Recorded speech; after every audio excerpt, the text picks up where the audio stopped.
అందరికీ నమస్కారం అండి. Welcome to our channel. Present మనతో పాటు గెస్ట్గా ఉన్నారు జనసేన పార్టీ అధికార ప్రతినిధి శ్రీనివాస్ గారు. సార్ నమస్తే అండి.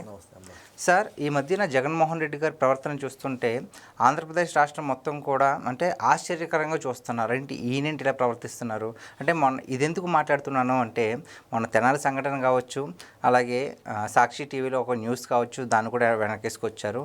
సో మరి ఈరోజు ఆయన రెంటపాల గ్రామంలో గత ఏడాది చనిపోయిన నాగమల్లేశ్వరం అనే ఒక వైసీపీ నేత ఇంటికి పరామర్శించడానికి ప్లస్ ఇంకొకటి ఏంటంటే విగ్రహావిష్కరణకు వెళ్తున్నారు.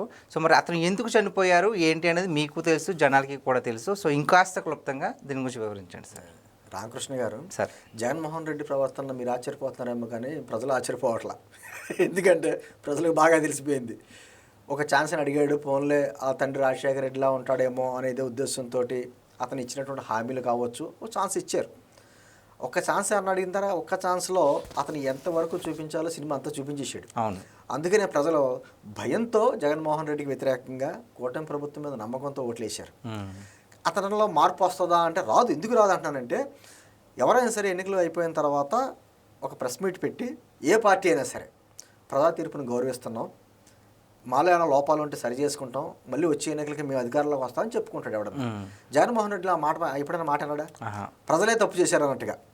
ఇప్పటికే వెన్నుపోటు దినోత్సవం జరుపుకుంటాడు. ప్రజా తీర్పు వచ్చిన రోజునే వెన్నుపోటు దినోత్సవం జరుపుకుంటాడు. అంటే అతని ప్రవర్తన మారదు. ఒక ఫ్యాక్షనిజం మెంటాలిటీ.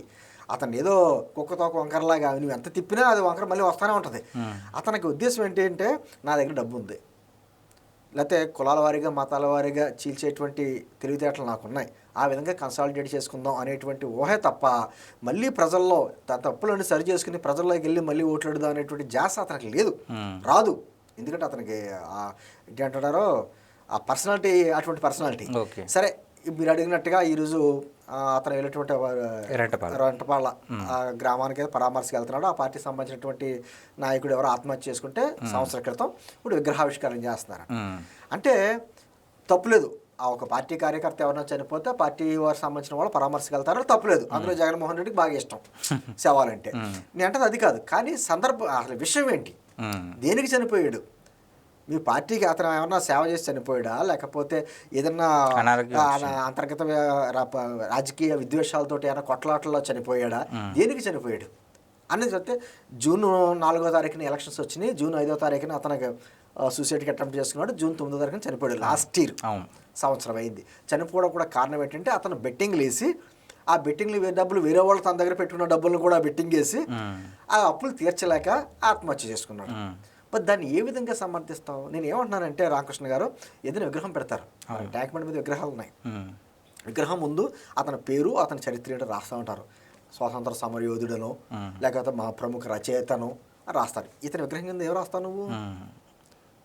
అప్పులు పాలే ఆత్మహత్య చేసుకున్న అమరవీరుడు అని రాస్తారా? అది కూడా బెట్టింగ్ దేని మీద జగన్ గారు గెలుస్తారు అంటే కారణం ఏదైనా పక్కన అతను అప్పులు పాలే ఆత్మహత్య చేసుకున్న అమరవీరుడు అని రాస్తారా కింద? రేపు పొద్దున గ్రామ ప్రజలు చూస్తారు కదండి. అంటే భవిష్యత్తు తరాలు ఆ విగ్రహం అలా శాశ్వతంగా ఉంటుంది కదా కొన్నాళ్ళు. ఆ విగ్రహం మీద చూసి అతని సందేశం ఏమిస్తున్నాడు? మొన్నేమో ఆ తెనాలి వెళ్ళాడు, అక్కడేమో గంజాయి బ్యాచ్ని పలకరించాడు. పొదిలి వెళ్ళాడు, పొదిలి ఎంత అరాచకం చేశారో మనం చూసాం. తెనాలి అయిపోయింది, పొద్దులు అయిపోయింది, ఇప్పుడు రెంటపాళ్ళ ఆ ఊరిలో. పైగా ఆ ఊరు ఎంత చిన్న ఊరు, ఏదైనా వెళ్ళొచ్చు, తప్పలేదు. కూటమి ప్రభుత్వం ఎప్పుడూ కూడా అడ్డంకులు సృష్టించదు, స్వేచ్ఛగా వెళ్ళొచ్చు. జగన్మోహన్ రెడ్డి లాగా చంద్రబాబు గారు బయటకు వెళ్తుంటేనే ఆ గేటుకి తాళాలు వేసి లేకపోతే తలుపులు వేసి ఏంటంటారో తాళ్ళు కట్టి చేసేటువంటి కార్యక్రమం చేయదు. ఫ్రీగా వెళ్తుంది, అదంటే హక్కు ఉంది. ప్రజాస్వామ్యబద్ధంగా పరిపాలించే వాళ్ళకి వెళ్తారు అలాగా. కానీ వెళ్ళిన విధానం ఏంటి, వెళ్తున్న విధానం ఏంటి, మీరు చేస్తున్నటువంటి విమర్శలు ఏంటి? మీరు చెప్తున్న అనేక చెప్పుకుంటూ వచ్చారు ఇందాక, ఏదో వాళ్ళ ఛానల్లో కానీ ఇవన్నీ చేశారని ఏంటంటే, వాళ్ళకి అయ్యే కావాలి, అటువంటి వ్యక్తులే కావాలి. రేపు పొద్దున్న వారికి సంబంధించి వాళ్ళ నాయకులందరూ ఒకళ్ళ తర్వాత ఒకళ్ళు ఏదో కేసుల్లో జైలుకి వెళ్ళిపోతున్నారు కదా. మరి అభ్యర్థులు లేరు వచ్చే ఎన్నికలకి. ఒకవేళ వాళ్ళ పార్టీ అంటూ ఉంటే మళ్ళీ ఎన్నికల్లో పోటీ చేయాలంటే ఇటువంటి ఎవరు గంజాయి బ్యాచ్ని, చైన్ స్నాచింగ్ బ్యాచ్ని వీళ్ళు అభ్యర్థులుగా పెడతారు. మీరు రామకృష్ణ గారు, మీరు గతంలో 2019కి ముందు జగన్మోహన్ రెడ్డి పాదయాత్ర చేశాడు. చాలా మంది అనుకుంటారు పాదయాత్ర అంటే ప్రజల్లో ఉండి సమస్యలు తెలుసుకుంటా వెళ్తారు పాదయాత్ర అంటే. ఇతను ఏం చేశాడంటే ఎక్కడికెక్కడ ఏ నియోజకవర్గానికి వెళ్తే ఆ నియోజకవర్గానికి వెళ్ళి ఈ నియోజకవర్గంలో మనకి ఎవడు పనిచేస్తాడో, పార్టీకి ఎంత డబ్బులు ఇచ్చేవాడు ఎవడున్నాడో, లేకపోతే ఎలక్షన్స్లో పోటీ చేస్తే డబ్బులు పంచిపెట్టేవాడు ఉన్నాడు. ఇటువంటి సెలెక్ట్ చేసుకుంటే వెళ్ళాడు అతను. ప్రజల గురించి ఏమి వెళ్ళా, మధ్య మధ్యలో తల నివరాడు, ముద్దులు పెట్టుకున్నాడు. అంత ఏంటంటే జగన్మోహన్ రెడ్డి సహజంగా అతను రాజకీయ నాయకుడు కాదు. మనకు జాగ్రత్తగా గమనించవలసింది ఏంటంటే అతనిలో మీరు ఏదో మంచి ఆశిస్తున్నారు, ప్రజాస్వామ్య లక్షణాలు ఆశిస్తారు, రావు. ఎందుకంటే అతను రాజకీయ నాయకుడు స్వతహాగా కాడు. అతను ఒక వ్యాపారవేత్త, ఒక ముఠా నాయకుడు. ఆ ముఠా నాయకుడికి లక్షణాలు అలాగే ఉంటాయి, మారో. ఎందుకంటానంటే ఈ రోజున ప్రజలు, ఆంధ్రప్రదేశ్ ప్రజలు ఇంత 151 స్థానాల నుంచి 11 స్థానాలకు కుదించినా కూడా ఎక్కడా మార్పు లేకపోగా ఈ రోజుకి అదే తీరు. కానీ నేను ఒకటి మాత్రం చెప్పగలను రామకృష్ణ గారు, అతను చేసే ప్రతి చర్య వెనకాల కుట్ర ఉంటుంది, ఖచ్చితంగా కుట్ర ఉంటుంది. ఎందుకంటే మనం ఆయన గవర్నమెంట్లోనే 2019-24 మధ్యన వైజాగ్లో సమ్మిట్ జరిగింది. సమ్మిట్ జరిగినప్పుడు కొన్ని నిరసన కార్యక్రమాలు అంతకు ముందు ప్లాన్ చేసుకున్నారు పార్టీలు, కానీ ఇమ్మీడియట్గా ఆపేశారు. ఎందుకంటే అదే మన రాష్ట్రానికి అనేక ప్రదేశాల నుంచి వ్యాపారవేత్తలు వస్తున్నారు, పారిశ్రామికవేత్తలు వస్తున్నారు.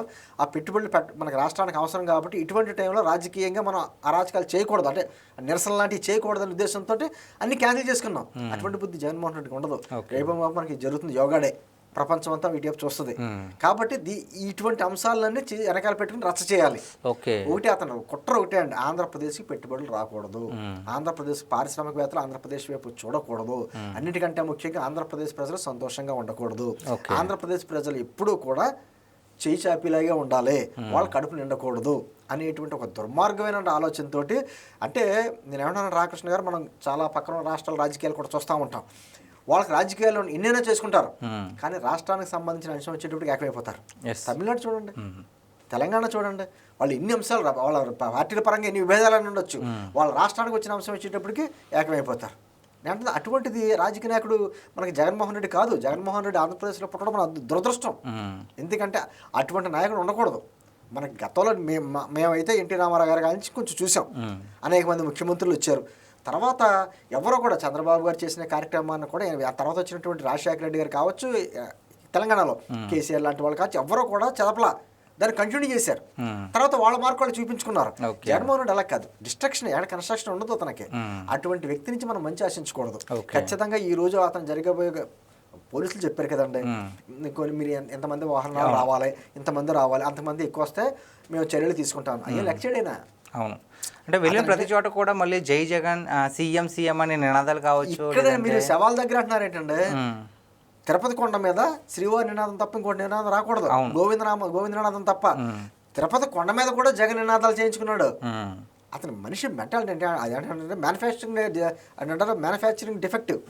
అతని పర్సనాలిటీ అటువంటిది.